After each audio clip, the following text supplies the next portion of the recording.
Hello everybody, Rick Melero here. I am so honored to be here, and today's topic that I really want to focus on is, first of all, how I got started. And the reason why that's so important is because over the years, my business has evolved. We've gone from, wholesaling properties to buying properties. We've also evolved into doing commercial investments, and now we're lending money every single month, millions of dollars. And so what my goal today is really to show you how to get to cash as quickly as possible. But one of the things that I want to do first before we do that is I want to show you some of the strategies that are going to get you there. But before I show you that, I really want to show you something that's even more important. And that is, what is the definition of an investor? You see, a lot of people, when they get in the real estate space, what they really believe is that real estate will make them money. But what they don't think about is, what is my long-term goal with this money? What am I actually going to do? And I've had a lot of seminars, I've had a lot of meetings with investors. And after we sit down and I say, well, why are you investing? Their answers are very similar. Because I want freedom, because I want to make more money, because I want to leave a legacy for my family, for example. And so the reality is, before you think about making money, you should really consider exactly what you're going to do with this money. And understand that one of the most important pieces of being an investor comes from understanding what an investor is. And this is really what I want you to start with. While we show you how to make money quickly, remember this, that investing literally is somebody who has the ability to put their money to work so they don't have to. So what I'm going to show you today is more of an active investment strategy so that you can start amassing the capital that you need. But if you don't start investing your money passively at some point, you're only working for your money. You're doing the complete opposite of what real estate investing is all about. And so I want you to remember that as we go through this process. It is great to be active and make money, but at some point you have to evolve so that your money's doing the work so that you don't have to. Everybody with me so far? Perfect.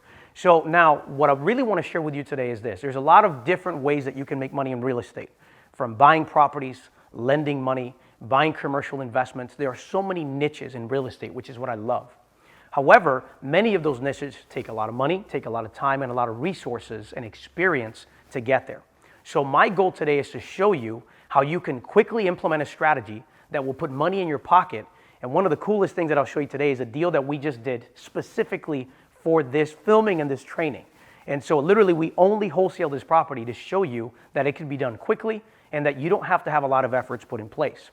So let's begin with this. When you're looking at a real estate transaction, there are so many different ways that you can make money, but we're going to specifically look at wholesaling.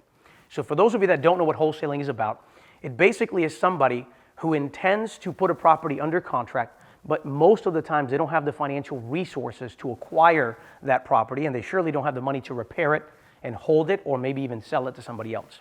So let me give you my story. When I first started in real estate, I knew that real estate can make a lot of wealth.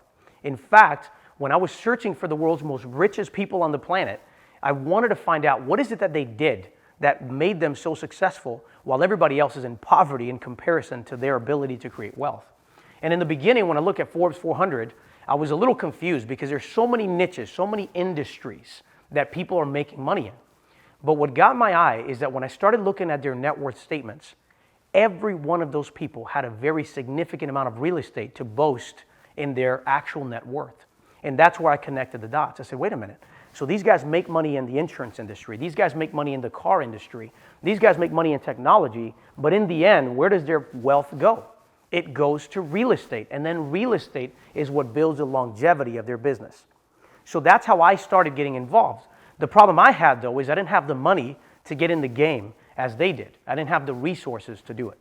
So, being the young man that I was when I started, not having any clue of what to do, knowing that real estate was going to be my path, I decided that I wanted to work with somebody because I didn't have any money to pay for a mentor at that time. I didn't have any resources.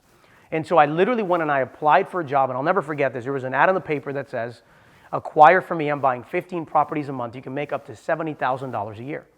And so I went out and I actually applied. I brought an entire package because I knew I had no experience, so I had to come with extra information about my skill sets. And lo and behold, in the interview, the gentleman looks at me and says, I like you. I think you're a very sharp individual, but I can't hire you because you have absolutely no experience. And I need somebody that's going to help me to start buying today. And it takes a refined skill to do it, and you don't have it. So, I walked out of that interview kind of destroyed, a little frustrated, in fact. But then I turned around and said, wait a minute. I'm not going to take no for an answer. I'm going to get in this business. So I turned back around. I went back to the gentleman. I said, well, I've got one better for you. You don't have to hire me, but I'm going to work for you for the next 6 months, and you're going to show me the business, and I'm going to show you that I can be an asset to your company. And so, needless to say, he said, okay, fine, let's try this out. And within the first 90 days, I had made the man over $58,000. How much money did I make? Zero. But the information that I gained in the process was invaluable. And so what I want to share with you is some of those strategies. So what I started doing for him was I would start going out there in the marketplace, and I would begin looking for opportunities that were uncovered. Who I was looking for was a targeted audience. And what's interesting in today's market, it's exactly the same. In today's market, what you're looking for, first and foremost, if you're going to wholesale properties, would be specifically motivated sellers. Now, who are motivated sellers? Motivated sellers are all across the country, and some of them don't even know they are yet. Some of these motivated sellers may have experiences that are horrible, and these are terrifying experiences where a family member may pass away. They may be going through a divorce, and so now they're forced to sell their property. Many of the properties that I've actually purchased were people that actually got hired. They were doing really well, and they got hired out of state, so they decide they're going to try to rent this property. They move out of state to the new place. Now they have 2 mortgages, so they have a huge burden, and then their tenant ruins their property. So what do you do now? Well, you're out of state, so you got to fly down to deal with this headache. So that creates a motivation for you to get out. We've also dealt with a lot of people who live out of state or maybe even out of the country, and their family member or loved one owned this property. They pass away, and now they have to deal with getting rid of this property. And in most cases, they're so emotionally disconnected from the property because they're so hurt just by the part that they have a family member that they're more grieving about, that they just want to get rid of it and not deal with the headache. So that is who a motivated actual seller is going to be for you. In our training, when we really start going in detail, we're going to show you exactly how you can source for these motivated sellers, from different strategies that you can employ to get these opportunities so that you can start the negotiation process. So that's literally a step-by-step that we're going to show you. I'm also going to be interviewing some of my clients that I now fund that do this for a living for us. Because you see, the beautiful thing about real estate is in the beginning, you got to grind. In the beginning, you got to go out there and get it. But if you're smart and you start building teams, as you grow, you evolve in that level of leadership, which means that I no longer have to go looking for properties. I could be completely honest with you and say that I haven't seen a house in months, and I'm proud of that. Why? Because I've worked hard to get to the point to have the teams that do that, so I don't have to do it. And so I'm going to have the guys that are literally working these projects every single day come and share with you exactly what they're doing to find these opportunities in the marketplace. Now, once you get and you start implementing those strategies that we're going to show you, you're going to start talking to motivated sellers. And what we're going to show you is the next step, which is once you have somebody there and you start looking at the property, is how do you negotiate this property to put it under contract? Now, you can't pay retail. As we all know, a real estate investor is buying value today. So if I were to put a property under contract that's worth $100,000 for $100,000, I'm not going to sell it to any investor, because what happens with the investor is they're looking for an equity position in that investment. They want to make a return on their investment. So what we're talking about, and the reason why we're talking specifically to motivated sellers, is because we want to make sure that we negotiate a good price that has enough room for the investor to purchase it from you and walk away, invest in the property, and make a profit in the end. That's the real key to this business. So now, when you have an opportunity and you start discussing with this individual, one of the key things that you need to do, and this is actually a process of due diligence, but it helps to negotiate, is very simple. When you go to inspect the property, you're actually already negotiating from day one, and we'll show you exactly how we do that. And the negotiation process is fairly simple because what we give you is literally a 7-page scope of work. So you're killing 2 birds with 1 stone when you're doing this diligence process. So the key is to walk into a home, to be respectful of these individuals that are there. Some of them occupy the property, they have their personal belongings there. Others don't even live there. So the goal here is to really make sure that when you walk in the property with your packet in place, that you can walk in and start showing and highlighting all of the areas that are going to need repair. You will be amazed how many deals we've negotiated without saying a word, just by walking around the house with the actual seller and circling all the areas that need repair. And all of a sudden they start getting self-conscious and go, wow, I guess I never saw this before. And then you look at the roof. And so what we're going to show you is the techniques and the tools that you use to literally, without saying a word, start negotiating the price down so that there's an actual equity position in this investment. And that's really what's key. Now, when you're there with the actual person, one of the things a lot of guys will teach on how to negotiate and how to really hit people down. I don't believe in taking advantage of people. I believe that you can create a win-win. And you have to put yourself in the shoes of the individual that is motivated right now, and you're in their home. You know, the last thing that you should be thinking about is how I'm going to take this guy for his money. That's not the way that you do business. You can do a lot of business by being respectful and by actually protecting them. And so the real objective when you go to this property is to put yourself in their shoes and realize, wow, this person's parents just died. Or you know what, they just moved out of state and they have no resources to make the payment. And if I don't come in and help them, what's going to happen is they're going to lose this property. And so when you go with that mindset, what happens is you start thinking about solutions.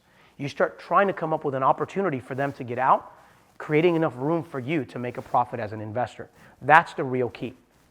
Now, again, this is a brief summary of what we do, but once we get in there and we start the negotiation process and we put the property under contract, we start analyzing the numbers and doing our diligence. Now, the reason why the negotiation process has to include you walking the property with the scope of work is because when it comes time to sell the property, because again, you don't have the money. So when it comes for you to go out there and put the property in the marketplace, one of the things that the investor is going to want to know is, what kind of repairs does the property need? What is it going to take for me to fix this property to make a profit? And so by having that scope of work, you start preparing a package that is professional for the investor that you're going to sell the property to, who is more sophisticated and has the capital and the resources to make a decision. So once a property is under contract, what I'd like to show you is a project that we literally did just for this training so that you'll see exactly what we do and you can exactly use the same tools that are very simple to prepare a professional presentation to sell the property off to somebody else for a profit. So let me show you this project that we got in here. This is a property that we actually sourced. I had one of my team members actually go to the property, do a scope of work, and actually begin the process of the negotiation. And what they discovered is that this particular couple, they actually had a family member pass away. And unfortunately, they had to go take care of their other family members out of state. So they couldn't support the mortgage here anymore since they were moving to another state. So it was a very quick window of opportunity for us to create a solution for them and buy the property. Now, when my guys, and I'm going to show you kind of my project platform, which is one of the things I will show you how to use, is when you have a solid CRM, it helps you to really process and do your due diligence consistently on every project. So here's the property that we looked into. And as we started doing diligence, what one of my team members really started doing is they really started determining what the property was going to need with regards to repairs. And so I'm going to show you the sheet here. Again, we're going to give it to you so that you can implement it and use it as well. Okay, so what you can see here right now is one of the tools that we use not only to negotiate, but also to make sure that we're mitigating our risk as investors.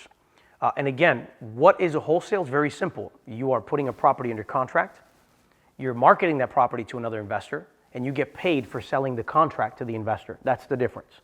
So you as an individual wholesaler don't have to take the risk of putting the money to buy it, fix it, and sell it.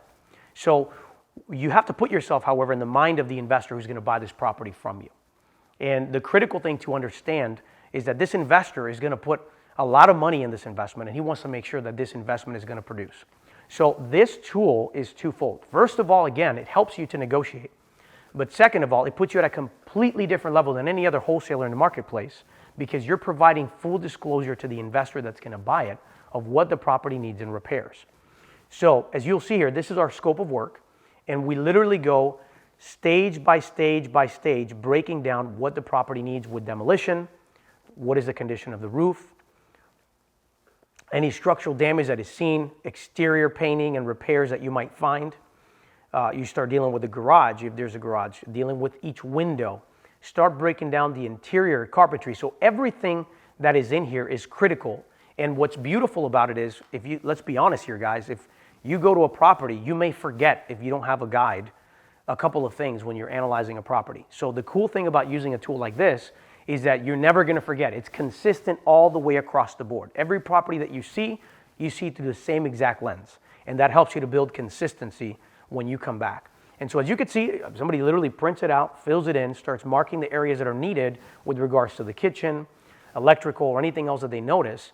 And what you do is you're able to then provide this to an investor who will then get a bid based on this scope of work to determine a budget. So for example, in this particular property, when we provided the scope of work to the investor that was buying the property from us, they were able to use this to determine that the budget for the repairs on this property were going to be roughly $16,000.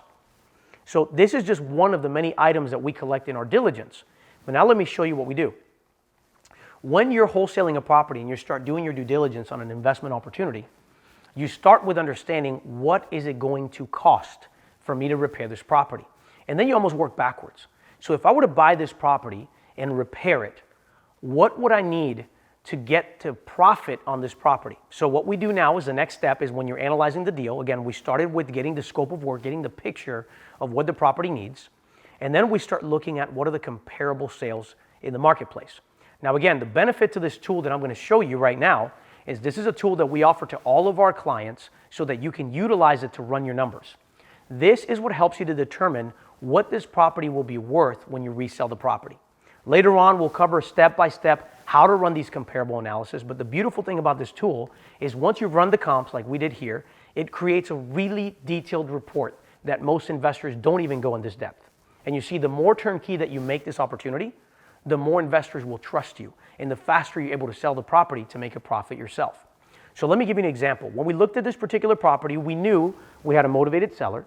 We knew the property needed work, and we used that to be able to negotiate a good price. But before we could do that, we needed to know what are we going to be able to sell this property for. So we always think of the end in mind. For example, if you were to come to me and say, Rick, I want to sell my house, you make me an offer, I'm not just going to say, oh, I'll give you $100,000 until I know what my profit margin will look like. And so running these comparables, I'm going to show you briefly, and later on, again, we'll get in a lot more depth here. Based on our analysis, we saw that the comparable sales were ranging about $311,750.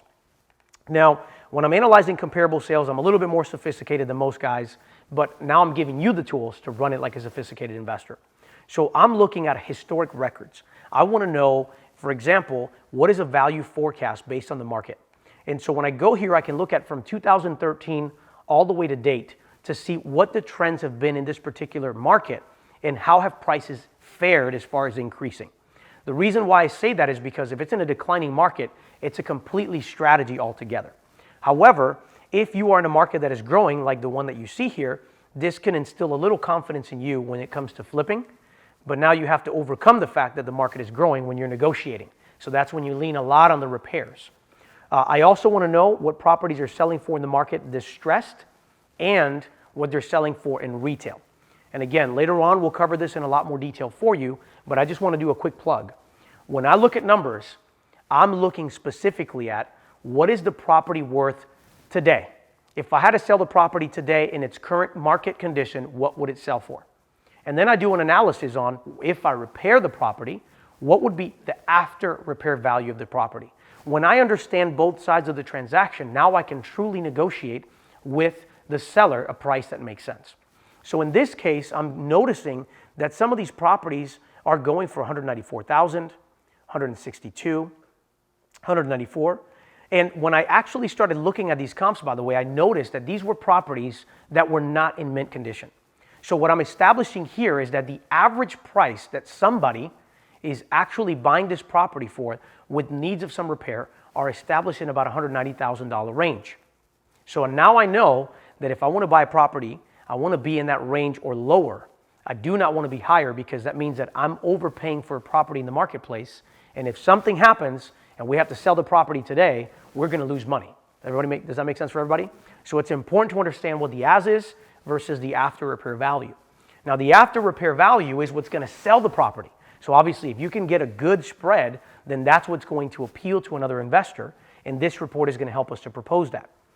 I'm looking at mapping for my subject property based on the comparables that have been selected. And based on these numbers is where I can determine what these properties are going for, what year they were built. I'm going to look, for example, here, this tells me the recent similar sales. So I can see what is sold over the last 4 years in this market, what the age of the property is, the bedroom count, and I can really get a better picture for these subject properties in the area. Another thing I look at when I'm doing an analysis that most people don't look at is I look at what is actually in the market right now. What is the competition for my new investor who's going to buy this property from me? And the reason why I want to know that is because you'll be amazed how many times we find that there's a couple properties in the market that are now pending contract, and just by talking to the agent, we find out that the property is going to be selling and closing in 2 weeks at a much higher price, which can increase the value. On the other side of that coin, we've also had properties that we were going to buy. Then when we called the agent, they told us that the price was actually dropping, so it would impact our value. So that's the reason why I always like to see what's competing in the market. I like to see what kind of finishes they've done to the property, they fixed it, so that I know what I'm working with when it comes to the repairs of my existing property. As we target the rest of these details, and again, I want to show you just a couple of quick things that I look at before I wholesale and analyze the property. Again, this is again in my preliminary due diligence process. This is where you make your money. So when I begin to analyze this property, I also want to know, is this property conforming to the community? Let me give you an example on this property. So this property is in the range of 1,900 to 2,200 square feet. Now, if I were to get a 5,000 square foot house, what you'll notice is that in this community, they hardly have any of these properties, which means that I'm probably going to have a harder time selling a property in this community, or even finding comparable sales for that matter, because in this community, you're not dealing with properties that are living space is that much bigger. So where I want to be is within the grouping of what that subject community is going to bear. And that's a very important thing for me. I look also at the size of the area. So this is the lot size and the square footage in the area itself to make sure there's yards. So based on what we see here, this property is pretty darn close to conforming to the entire community, including age and so forth. Now this piece here is invaluable not only to me, but I can't tell you how many properties we have sold using this same tool to other investors. So why is this important? Because most investors are only looking at comps. What I want to give an investor is a complete turnkey package that will show them exactly what's going on in that market. So when I analyze this property, let me give you an example. This market trend that you see here is basically the average days on the market between when a property was listed and when it was sold. If you look here in 2012 and 13, there was a spike in average days on the market. And here we are today, and as you'll notice, there's been a lower average days on the market, which is a good sign. That means that there's a lot of activity. In fact, if you look at last year, the average days on the market in this community were 97. Today, we're at 79. Is that a good sign? Absolutely. That means that there's a lot of demand, and every time a property goes in that marketplace, there's enough activity for it to move quick enough for you to turn a profit. I need to know this for me because, again, I don't want to buy this house, but I got to make sure that this house is in a place that I can sell to an investor very quickly in order to make that profit. And they have to make money as well, so this helps them. I also want to look at supply. And what you're seeing here is the inventory. And as you can see, currently in this marketplace, we have very limited inventory with a lot of activity. So what that does is that triggers the ability to have a buyer's and a seller's market. That's why you see based on supply and demand, which is this next index that I look at very closely. And what you'll see is that we're currently at a seller's market, but we're not at the top of a seller's market, which also tells me that we're not at the peak of that particular market. So this information is invaluable for us to know, but it's also invaluable for the investor who's going to buy it from me. Lastly, based on all these indicators with the company that we've partnered with to put this kind of report together, what it tells me is that based on the current market trends and activities, we are at a very low risk that this property is going to decline in value. This is huge, guys. This is a game-changing way that you can present your opportunities to investors. So now that you see the comparable system, I now know that my after repair value is going to be in the high 200s, maybe even in the 311, which is what I just showed you in this report. So now the question is, what price point do I need to buy this property at so that I can wholesale it to somebody else and they still have enough room to make money? So that's when we use this other tool that we're going to show you guys how to use. When we're crunching numbers, we let the numbers decide if it's a good deal or not. One of the things that I'm going to challenge you, as a wholesaler, you want every deal to be a good deal because you want to make a profit and you want to run. But you have to remember, somebody's going to take money and invest this money, and they could lose it if they don't buy the right investment. So you have to do good by your investors, and trust me, they'll buy from you every single month. That's one of the other keys to scalability, is having a client base that does a lot of repeat business with you. So these tools help you to obtain that. So whenever we run the numbers, which again, we'll show you a step-by-step process of how to use this tool, I've put together an analysis showing that I'm going to sell this property at $205,000. The estimated repairs at the time were 12, even though now we found out that it's actually about 16,000. We were very conservative. If you remember the analysis that we pulled, we saw that there's a potential value of about $311,000. However, when we analyzed this property, we actually were very conservative. We said, what happens if this gentleman sold it for $285,000? What would that look like?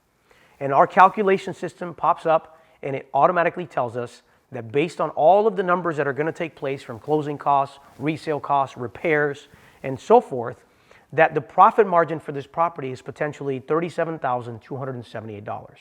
So let's take a look at how that fares. What we end up showing here is an after repair value of $285,000. It calculates the profit automatically, so you don't have to do the math. It's telling us that the cash on cash return for this particular investment is 55.96%. Is that a good day in the office? Absolutely, especially when you consider that when you're doing a buy, fix, flip, this investor's goal is to be out of here in 4 to 6 months. So if you were to turn that money twice a year, what return was that on your money? You literally doubled your money in a year. So that's the beauty of real estate investments.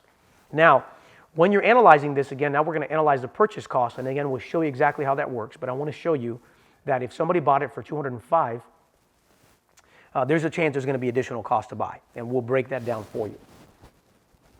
One of the other things you'll see here that's really cool about this tool is it'll analyze the data for you and make it interactive so that you can send this link to the investor, which is the package I'm going to talk about next. So when I analyze this deal, I'm thinking about the end in mind, which is what? I need to market this property quickly and sell it to an investor. So this helps me to prepare that. And again, we'll go in details later about this. You can prepare the scope of work here. Once you've done it, you start looking at your projected results and returns on your money. And this chart will tell you, based on time and holding costs, how your profit will dwindle. So the reason why I want to show this real quick to you is because in many cases, most investors don't consider the issue of time in carrying this investment. So if you notice, if I were to sell this property in month 3, I can make close to a $38,000 return. But if it takes me a little longer and I have to carry this property a little longer, what happens with my profit margins is that they begin to dwindle. In fact, if I hold this property for a year, my profit went from close to $38,000 to $25,000. Do you follow what I'm saying? So that's the reason why this is so important as a real estate investor to understand these measures. Now, here's another point that I want to make. When I wholesale a property, I think one of the reasons why I've been so successful is because I've been able to use these kind of tools to give me a cutting edge. And as a part of the tool, one of the things that I do when I'm selling a property is I don't want my end investor buyer to have to think about anything. I want them to rely on me completely. So I prepare my scope of work. I prepare an analysis report like you see that's very interactive and professional. I also then work with a lender, which happens to be me at this point, but when I started, I didn't have any money to lend money. So I partnered with a lender like me, and I worked out a deal with them where they can put together funding projections for these types of investments. So put it from this perspective. I have the comparable report that tells me what's going on in the market. I have an investment analysis that's very interactive that shows all the figures. I now have funding tied to this deal for my end investor. So if you think about it, I've provided a complete solution to this end buyer, and I now have a very attractive product that I can market very quickly. And that's the real goal.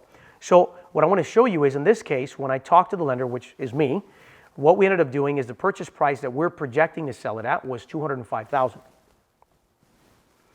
The loan amount that we wanted to offer this individual who bought the property was $164,000, which gives the investor enough leverage to not have to come out of pocket too much, but not too much leverage where it kills the numbers on the deal.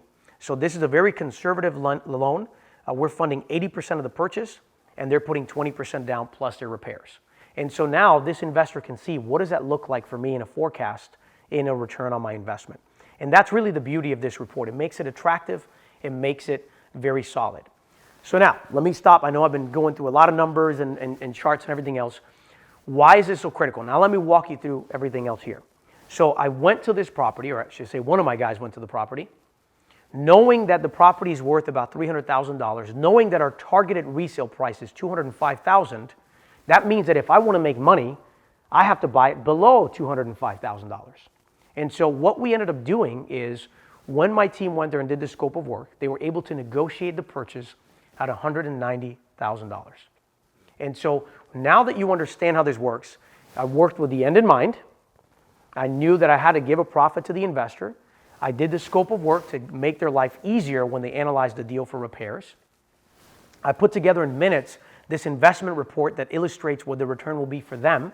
So I put myself in their shoes, and I feel that they're going to make a really good investment return if they buy this property from me. So now I believe in the product that I'm going to sell.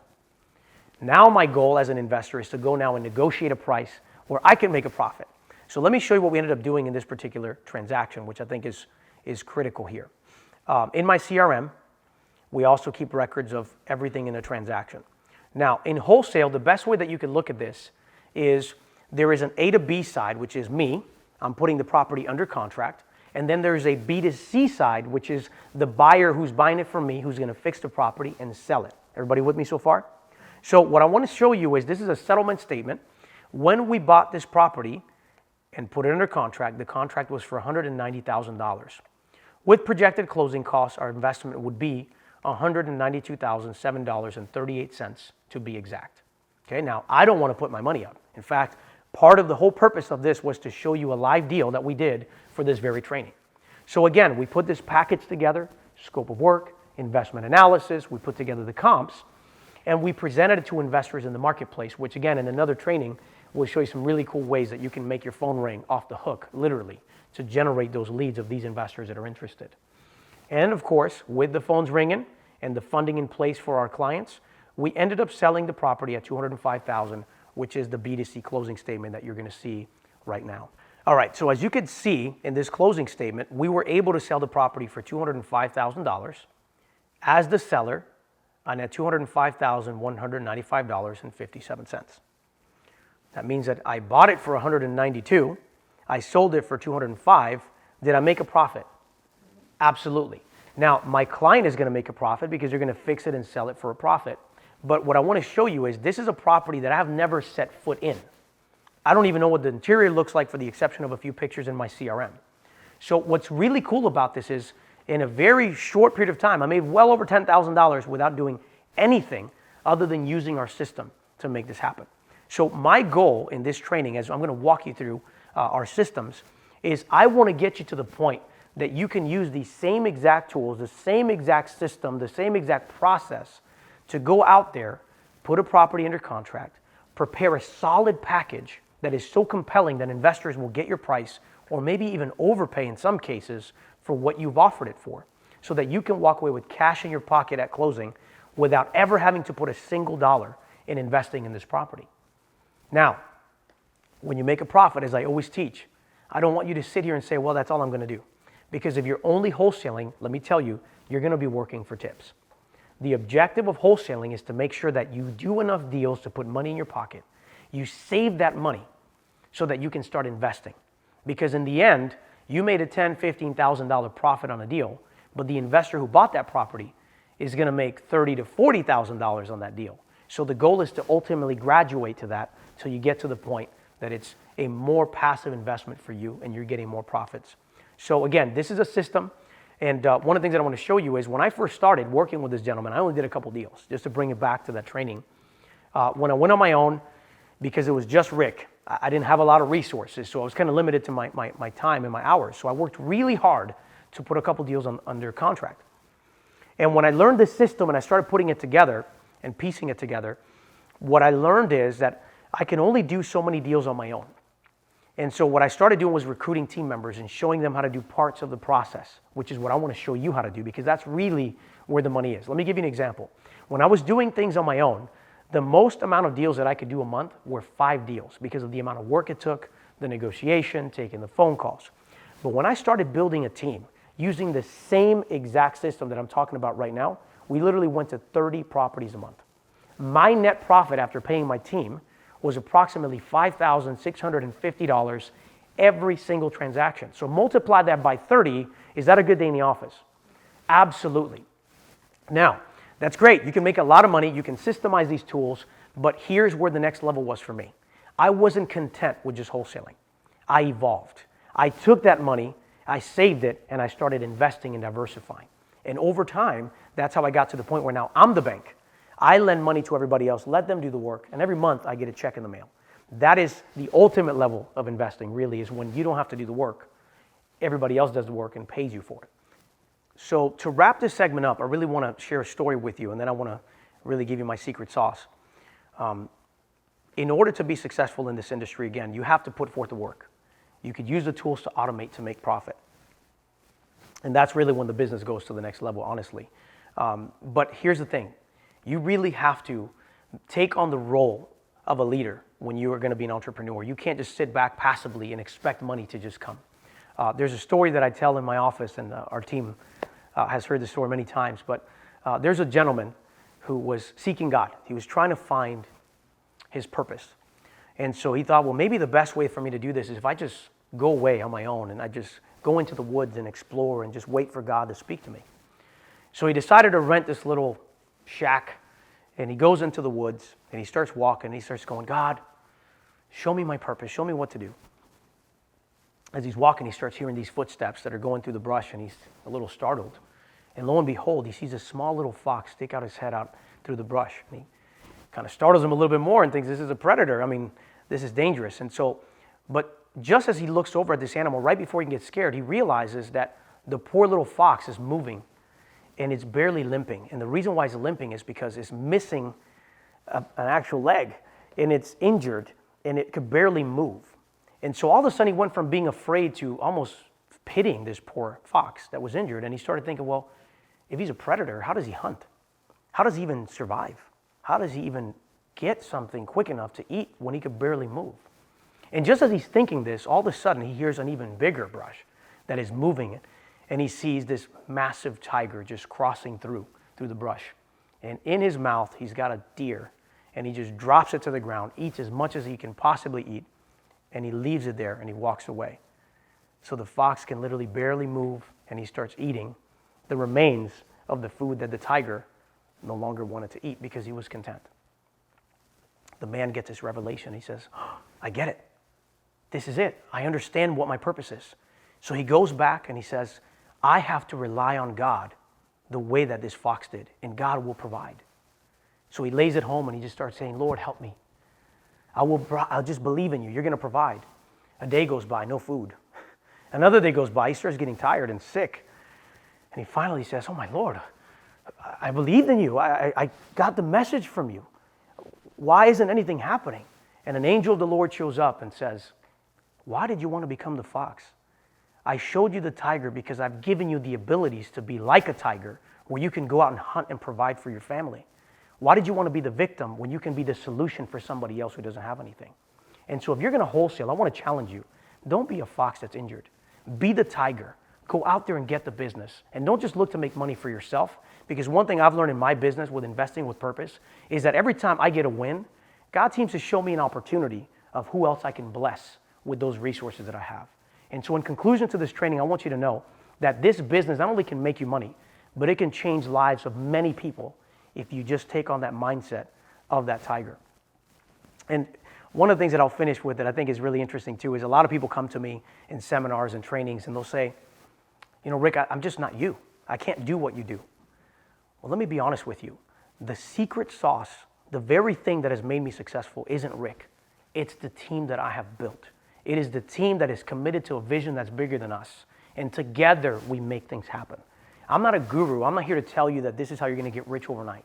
But what I am going to tell you is that if you start building a team the way I have, you can build long-term wealth for your family and leave a legacy that is worth remembering. And so with that said, why don't we go meet my team so that you can see who is really responsible for making this happen every single day.